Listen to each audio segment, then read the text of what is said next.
আজ কি শিয়াল তার চালাকি দেখাতে পারবে? জঙ্গলের সবচেয়ে ধূর্ত প্রাণী।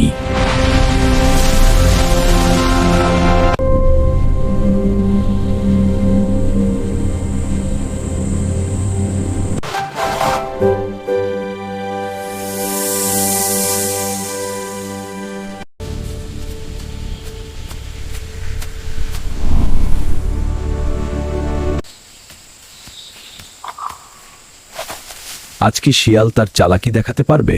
জঙ্গলের সবচেয়ে ধূর্ত প্রাণী।